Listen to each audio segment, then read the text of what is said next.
Halo teman-teman, dalam video kali ini kami akan membahas mengenai suara demokrasi dan peranannya yang penting dalam kehidupan kita. Sebagai sebuah konsep yang mendasar dalam sistem pemerintahan, suara demokrasi bukanlah sekedar aspek politik, melainkan juga sebuah prinsip yang mencerminkan hak asasi manusia, keadilan, dan partisipasi warga negara dalam membentuk masa depan mereka. Dalam video ini, kita akan menelusuri bersama bagaimana suara demokrasi tidak hanya menjadikan sebuah hak, tetapi juga sebuah tanggung jawab yang tak terpisahkan dalam menjaga keberlangsungan hidup masyarakat. Kami telah melakukan wawancara di sekolah dengan 10 responden dan dengan Ketua KPPS di RT 10 Kelurahan Pakuan Baru. Berikut bagaimana pandangan setiap responden terhadap proses demokrasi yang berjalan di lingkungannya. Hari ini saya ingin mewawancarai Bapak mengenai sistem demokrasi kita dalam pemilihan OSIS dan perangkat kelas. Pertanyaan pertama kami, nilai-nilai Pancasila apa yang menurut Bapak harus ditanamkan dalam sistem pemilihan OSIS atau perangkat kelas? Ya, yang paling penting ya kalau ditanya masalah nilai itu yang paling penting adalah jujur, sportif, ya kan? Dalam pemilihan OSIS toh, ya harus jujur dan sportif supaya nilai kejujuran itu bisa bertumbuh dan berkembang. Kalau kita pilih ketua OSIS secara jujur, kita harus melihat profilnya sehingga kita mengerti apa yang menjadi programnya, sehingga kita juga bisa mendukung program-program itu. Dan dia juga harus sportif lah. Pertanyaannya yang pertama, nilai-nilai Pancasila apa saja yang menurut Bapak atau Bapak Noven yang harus diterapkan dalam pemilihan OSIS atau perangkat kelas? Semua. Ini Semua nilai Pancasila. Oke, baik Pak. Pasal 1, 2, 3, 4, 5. Lanjut pertanyaan kedua, Bu. Seperti yang kita tahu, kalau pemilihan OSIS dan wakil ketua OSIS di sekolah kita itu dilakukan secara voting. Nah, untuk pengurus inti lainnya mungkin dilakukan dengan cara yang sedikit berbeda atau tidak voting. Nah, menurut Ibu itu, cara seperti itu masih sejalan nggak ya dengan demokrasi? Nah, ya. Sebetulnya juga masih sejalan. Tapi akan sangat baik jika nanti mungkin ya dikemas seperti ini. Ketua dan wakil ketua sudah satu paket seperti itu ya. Lalu kemudian yang untuk menjadi perangkat-perangkatnya itu adalah juga hasil dari buah pikiran teman-teman juga ya, seperti itu. Jadi kelihatan sekali sih demokrasinya muncul seperti itu. Butuh waktu ya jadinya ya, butuh waktu. Oke. Ibu yakin suatu saat kalian pasti akan menemukan cara yang terbaik, bukan? Menurut saya itu sudah sejalan dengan konsep demokrasi, karena jika kita setuju untuk memilih ketua tersebut, berarti kita juga setuju dengan terhadap pilihan-pilihannya seperti pilihan untuk anggota-anggotanya. Selanjutnya Pak, bagaimana cara yang baik untuk mengelola konflik atau ketegangan yang mungkin terjadi saat pemilihan OSIS atau perangkat kelas? Kalau konflik itu istilahnya jangan dibiarkan terlalu lama, tapi harus dicarikan jalan keluarnya, dicarikan solusinya. Yang menjadi akar permasalahannya apa? Kalau akar permasalahannya itu karena pertemanan, kedekatan dan sebagainya, itu harus diselesaikan dengan yang bijak, dengan hati yang tenang dan sebagainya, tanpa melihat unsur yang lainnya, tapi supaya itu menjadi lebih baik lagi. Selanjutnya yang keempat itu, menurut Bapak sistem pemilihan OSIS atau perangkat kelas itu kayak perangkat ketua kelas itu kayak ketua kelas, wakil gitu kan Pak? Nah, itu menurut Bapak udah sesuai dengan prinsip demokrasi itu belum? Kalau dipilih secara voting itu sudah masuk demokrasi.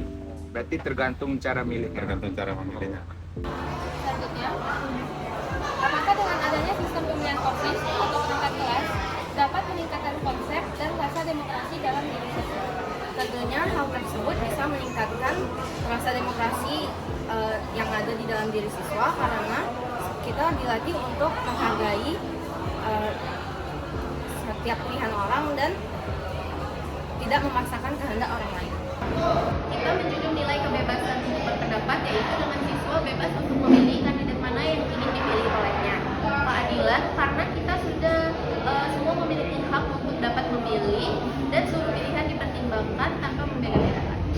pertanyaan terakhir untuk wawancara ini, Bu.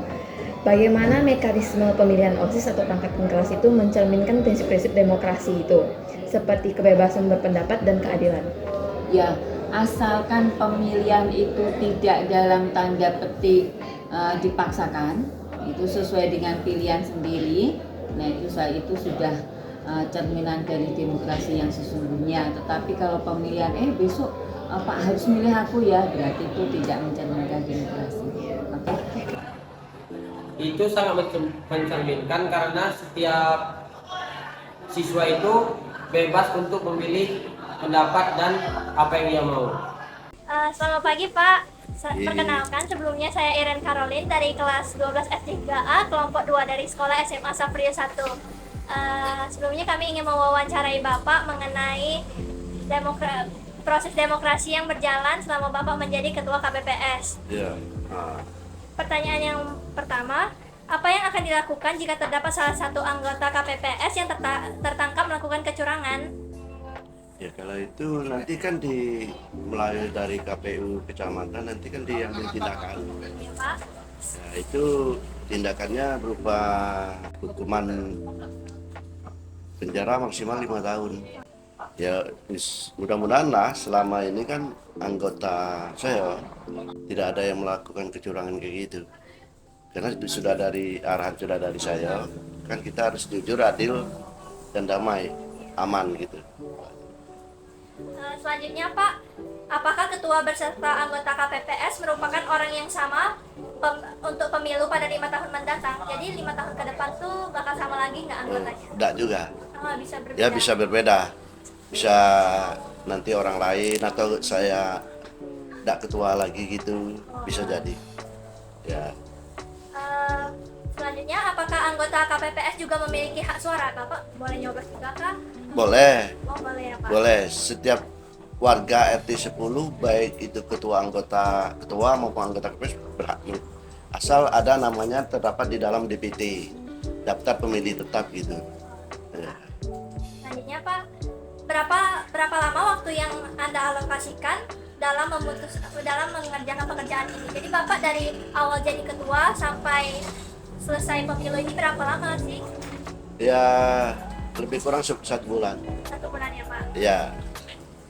Selanjutnya Pak, bagaimana cara petugas KPPS untuk menjaga keberlangsungan proses pemilu secara luber dan jurdil? Jadi kayak mana biar nggak ada kecurangan gitu? Oh gitu. Ya gini, sebelum pemilu memberitahu Pak RT bahwa nanti ada pemilu, kita nanti adakan anggota KPPS, siapkan anggota KPPS. Jadi saya anggota KPPS, saya pilih warga. Saya bukan memilih berdasarkan kekeluargaan, teman atau pemilih gitu ya. Berarti dari pemilihannya juga harus Iya, jujur. betul, jujur gitu. Kalau dari prosedur kita ngitung suaranya itu harus direkam juga gitu Pak? Iya. Kita kebetulan pemilu tahun ini kita pakai Sirekap. Jadi 2 orang.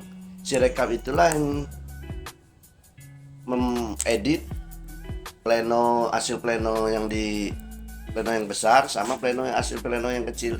Nanti kita kirim. Itu sama. Iya. Nggak ada beda. Jadi misal si A dapat suara sekian, si B sekian, itu semua sama. Berarti direkam di situ ya Pak? Iya. Selanjutnya, apakah petugas KPPS menyediakan layanan untuk orang yang sakit agar dapat menyalurkan hak suaranya? Iya.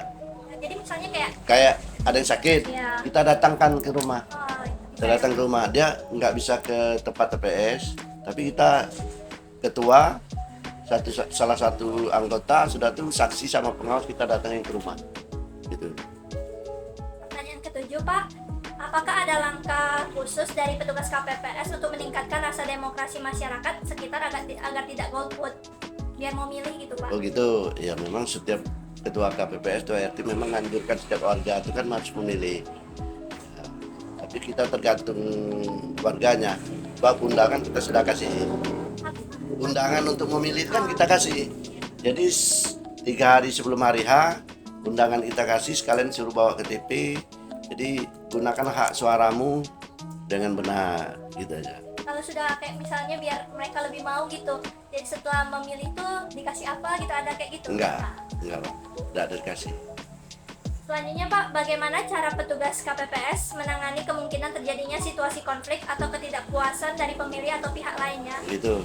Kita ada Babin Kantipmas sama Babinsa. Jadi nanti kita memang kalau ada puas ya kita lapor. Gitu. Keamanannya ada. Sekiranya itu aja pertanyaan dari kami Pak. Terima Ya. kasih atas waktunya Pak.